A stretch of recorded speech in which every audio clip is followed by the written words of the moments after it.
Olá, pessoal. O tema da nossa próxima aula é Reino Animalia. O que define um animal? Ele apresenta quase 1,5 milhão de espécies conhecidas, número que cresce continuamente apesar das extinções, porque muitas espécies não sequer vão ser descobertas.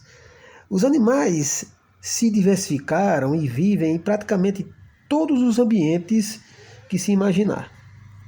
Apesar dessa grande diversidade, todos os animais têm os mesmos desafios a serem superados. A obtenção de oxigênio, de nutrientes, a manutenção do equilíbrio térmico, a excreção, enfim, a própria sobrevivência.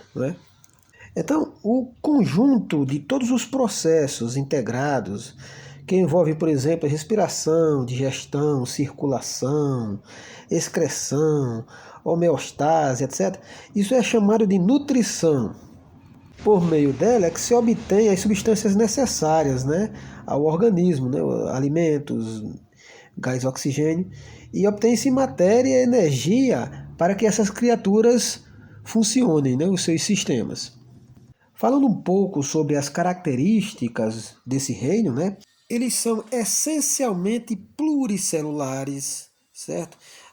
Apresentam um tipo de nutrição chamado de heterótrofa, ou seja, eles precisam se alimentar de outros organismos para obter os nutrientes necessários.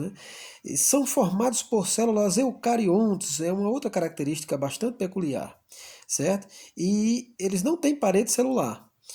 Capturam ativamente alimentos, certo? Mesmo as espécies sésseis, como por exemplo a esponja, eles fazem isso por meio de bombeamento da água, processos de filtração. Então eles apresentam organização celular bastante complexa e especializada, que compõe todos os seus tecidos. E quanto à origem dos animais, supõe-se, acredita-se que pelo menos 600 milhões de anos foi o primeiro passo para se obter os primeiros ancestrais, certo? Ainda unicelulares eucariontes, que formavam colônias semelhantes aos coanoflagelados atuais, certo? Que são protistas que podem formar colônias. As bactérias em questão da figura fazem alusão à possibilidade de que elas tenham sido muito importantes no processo da evolução dos animais, porque a teoria da endossimbiose sugere que criaturas tenham sido englobadas pelas células primordiais, para que funcionassem dentro dessas células, formando uma verdadeira cooperação, como nós podemos ver hoje nos plastos dos vegetais e nas mitocôndrias das células animais.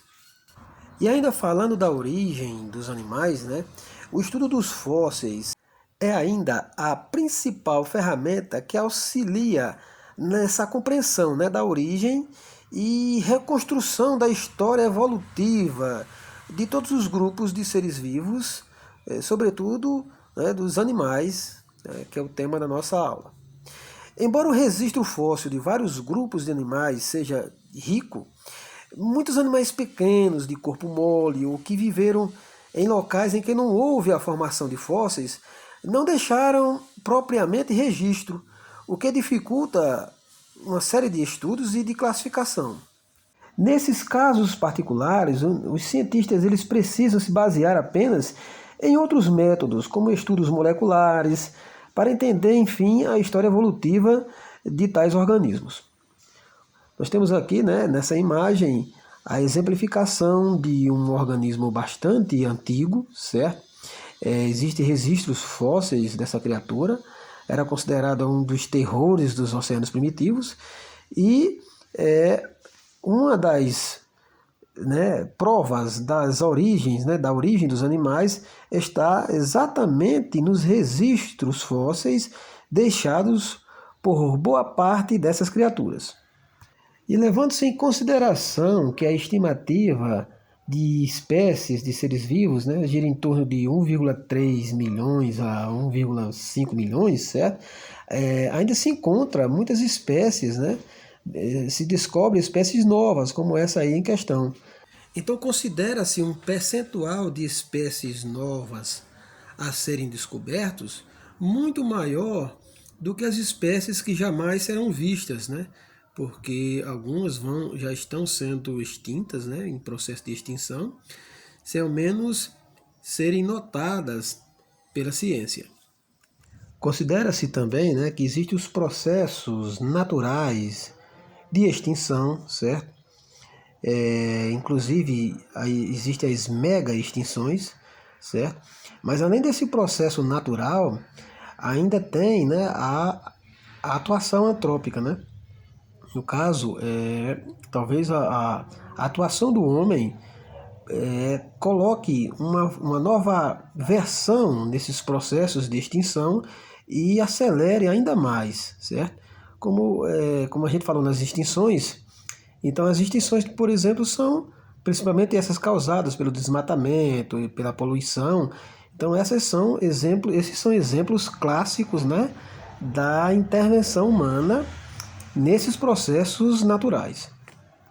No estudo do reino animal, temos que considerar alguns aspectos, né, como os critérios de classificação desses animais, quanto, por exemplo, a simetria, certo? Nós temos aí esses 3 tipos clássicos de simetria, que é a bilateral, a radiada e a assimétrica. Então, para fazer essa definição, né, considera-se um corte longitudinal, certo? No meio, mais ou menos no meio da criatura, e esse corte dá para saber, que essa linha pontilhada, né, dá para saber se é bilateral, certo? Que só dá para fazer esse corte na bilateral e dá os dois hemisférios iguais, né?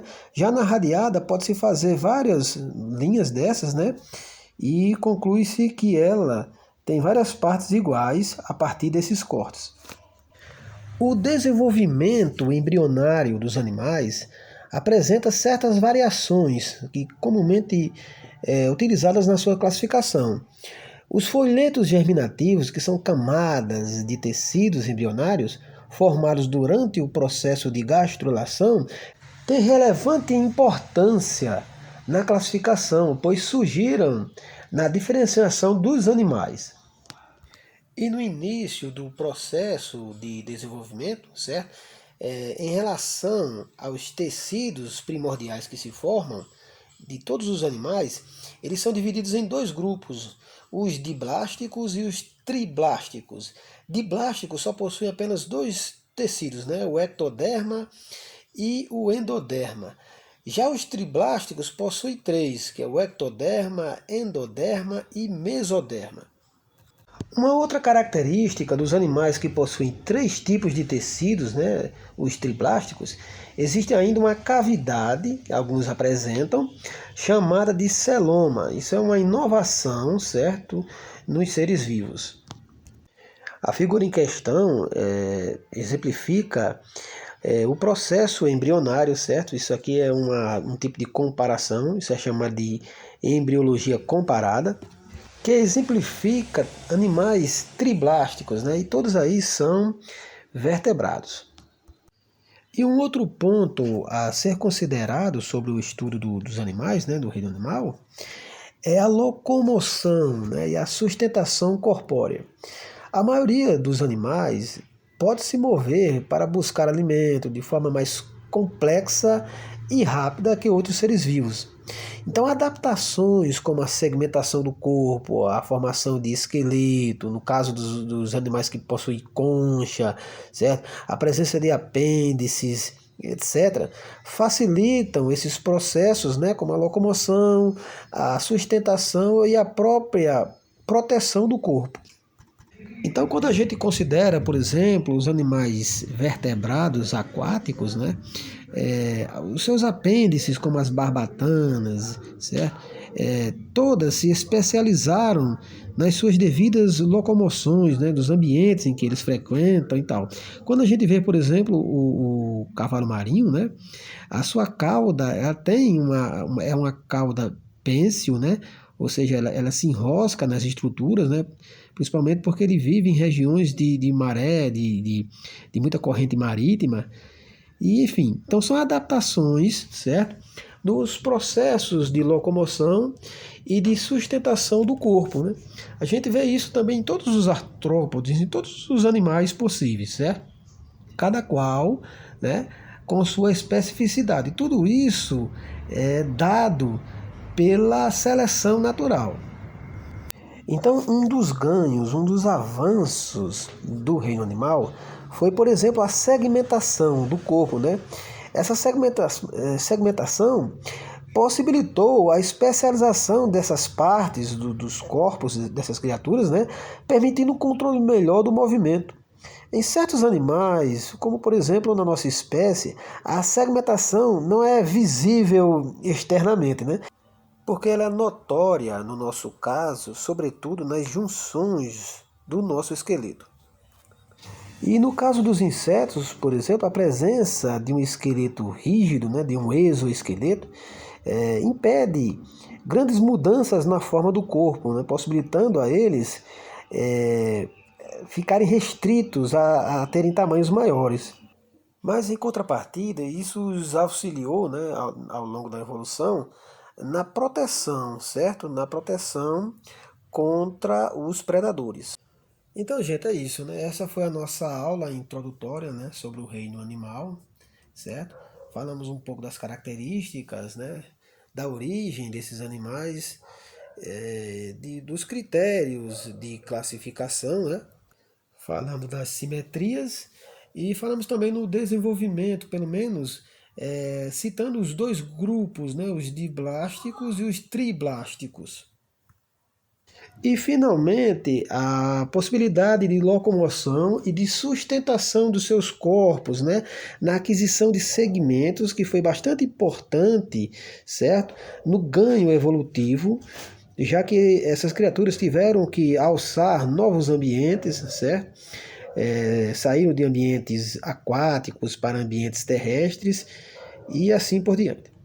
Então, gente, essa foi a nossa breve aula e até uma próxima.